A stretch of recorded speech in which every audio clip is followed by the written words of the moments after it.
السلام عليكم ورحمة الله وبركاته.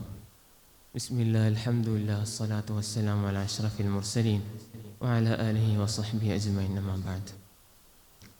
പ്രിയപ്പെട്ട അഹ്ബാബുകളെ, മനുഷ്യരായ നമ്മെ സംബന്ധിച്ചിടത്തോളം ഈ ലോകത്തേക്ക് ചെന്ന് വീഴുന്നത് മുതൽ പല പല പ്രതിസന്ധികളും പല പല പ്രയാസങ്ങളിലൂടെയുമാണ് കടന്നു പോകുന്നത്. ഒരു സത്യവിശ്വാസിയെ സംബന്ധിച്ചിടത്തോളം ഇത്തരം പ്രതിസന്ധികളിൽ നിന്നും ക്ഷമ കൈവരിച്ച് മുന്നോട്ട് കുതിക്കലാണ് അവൻ്റെ വിജയത്തിൻ്റെ അടിത്തറ. വലനബ്ലുവന്നകും ബിശൈഇൻ മിനൽ ഖൗഫി വൽ ജൂഅ തുടങ്ങിയ ആയത്തിൻ്റെ അവസാനത്തിൽ അല്ലാഹു പറയുന്നു, വബശ്ശിരിസ് സാബിരീൻ, നബിയെ അങ്ങ് ക്ഷമാലുക്കൾക്ക് സുവിശേഷ വാർത്ത അറിയിച്ചു കൊടുക്കണം.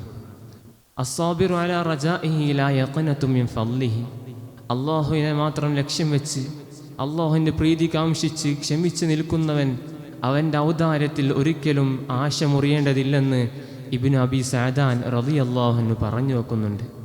ഇത്തരം പ്രതിസന്ധി ഘട്ടങ്ങളിൽ സത്യവിശ്വാസികളായ നമുക്ക് വേണ്ടത് തവക്കുല് എന്ന താക്കോലാണ്. തവക്കുല് എന്ന ഒരു ആയുധമാണ് നമുക്ക് വേണ്ടത്. അത്തവക്കുലു ത്വരീഖുൻ ഇല സഅദ, വിജയത്തിലേക്കുള്ളൊരു റൂട്ടാണ് തവക്കുൽ എന്നുള്ളത്. നമുക്കറിയാം, സിദ്ദീഖ് റളിയല്ലാഹു അൻഹു ഖൗറസോറിൽ ഹബീബിൻ്റെ ചാരിയിരിക്കുന്ന സമയത്ത് പറയുന്നു, ഹബീബെ, നമ്മുടെ മീതെ ഇതാ ശത്രുക്കൾ, എങ്ങാനും അവർ അടിയിലേക്ക് നോക്കിക്കഴിഞ്ഞാൽ നമ്മളെ കാണും, നമ്മളെ പിടികൂടും എന്ന് പറഞ്ഞപ്പോൾ സിദ്ദീഖോരോട് ഹബീബ് പറഞ്ഞത്, ലാ തഹ്സൻ ഇന്നല്ലാഹ മഅന. എന്തിനാണ് സിദ്ദീഖ് റളിയല്ലാഹു അൻഹു അങ്ങ് പേടിക്കുന്നത്? നമ്മുടെ കൂടെ അല്ലാഹയില്ലേ എന്ന ശുഭപ്രതീക്ഷയുടെ വാർത്തയാണ് പറഞ്ഞു കൊടുക്കുന്നത്. ഇത്തരത്തിൽ അള്ളാഹുമായിട്ട് കണക്ഷൻ നമുക്ക് ഉണ്ടാക്കി തീർക്കാൻ സാധിക്കണം ഹബീബിങ്ങളെ. ലൻ യഖീബ അൻ ബാബിഹി ഖാസിദുൻ എന്ന് ഇമാം ഖുശൈരി റളിയല്ലാഹു അൻഹു പറയുന്നുണ്ട്. അള്ളാഹുവിനെ മാത്രം ലക്ഷ്യം വെച്ച് അവനുമായിട്ട് മാത്രം മുആശറത്ത് നടത്തി കഴിഞ്ഞാൽ അവനിക്ക് എന്തില്ല, അവനെ ഒരിക്കലും അള്ളാഹു തട്ടിക്കളയുകയില്ല എന്ന് ഖുശൈരി റളിയല്ലാഹു അൻഹു പറയുന്നുണ്ട്. മഹാനായ ഇബ്രാഹിം നബി അലൈഹിസ്സലാത്തു വസ്സലാം നമ്രൂദിൻ്റെ തീക്കുണ്ടാരത്തിലേക്ക് എറിയപ്പെടുന്ന സമയത്ത് മലക്കുകൾ വന്ന് ചോദിച്ചില്ലേ, എല്ലാ അള്ളാഹുവിൻ്റെ അടുക്കൽ നിന്നും വല്ല റെക്കമെൻഡേഷൻ തേടണോ എന്ന് ചോദിച്ചവൾ പറഞ്ഞത്, എന്നെ പടച്ച എൻ്റെ റബ്ബിന് എൻ്റെ അവസ്ഥ അറിയാം, നിങ്ങൾ തൽക്കാലം നിങ്ങൾക്ക് പോകാം, ഹസ്ബുനല്ലാഹു വനിഅമൽ വക്കീൽ എന്നാണ് ഇബ്രാഹിം നബി പറഞ്ഞത്. മഹാനായ ഉസ്താദ് ബഹ്റുൽ ഉലൂം നവ്വറല്ലാഹു മർഖദഹ അവരുടെ അവസാന കാലഘട്ടത്ത് ഇഹ്യാ സുന്നയുടെ സ്ഥിര വരുമാനത്തിന് വേണ്ടിയിട്ട് മഞ്ചേരി ഭാഗത്ത് ഒരു സ്ഥാപനമെടുക്കാൻ ചോദിച്ചപ്പോൾ പറഞ്ഞത്, തൽക്കാലം നമുക്കിതൊന്നും വേണ്ട, ഇത്തരത്തിൽ ഇഖ്ലാസോടുകൂടെ തഖ്വയോടുകൂടെ മുന്നേറിക്കഴിഞ്ഞാൽ ഖിയാമത്തോളം വരെ ഈ ഒരു സ്ഥാപനം നിലനിൽക്കുമെന്നുള്ള പ്രതീക്ഷയാണ് അവർക്ക് നൽകുന്നത്. തവക്കുൽ അലർ റഹ്മാനി ഫീ കുല്ലി ഹാജത്തിൻ ലാ തൂസിറന്നൽ അജ്സ യൗമൻ അല ത്വലബി. ഇമാം ഇബ്നു അബ്ദുൽ ബർ റളിയല്ലാഹു അൻഹു അവരുടെ ബഹ്ജത്തുൽ മജാലിസ് എന്ന ഗ്രന്ഥത്തിൽ പറയുന്നുണ്ട്, മോനെ, നീ നിന്റെ എല്ലാ ആവശ്യവും അള്ളാഹുവിനോട് ചോദിക്കണം.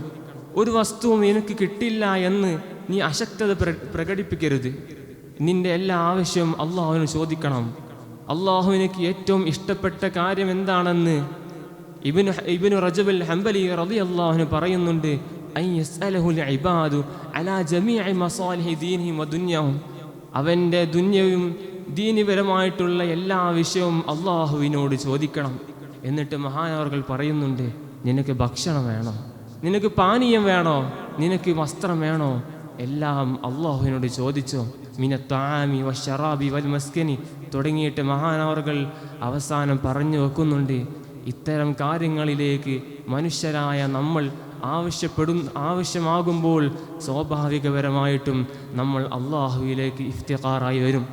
അള്ളാഹുവിലേക്ക് ആവശ്യമാവുക എന്ന സംഗതി അള്ളാഹുവിനക്ക് ഏറ്റവും ഇഷ്ടമുള്ളതാണ്.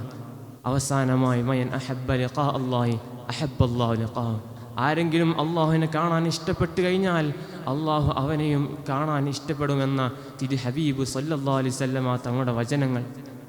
അത്തരത്തിൽ നമുക്ക് അള്ളാഹുവിനെ ലിഖാ അനുഭവിക്കാനും തവക്കുലിലായിട്ട് തഖ്വയോടെ മുന്നേറുവാനും നമുക്ക് സാധിക്കണം. അള്ളാഹു തൗഫീഖ് നൽകുമാറാകട്ടെ.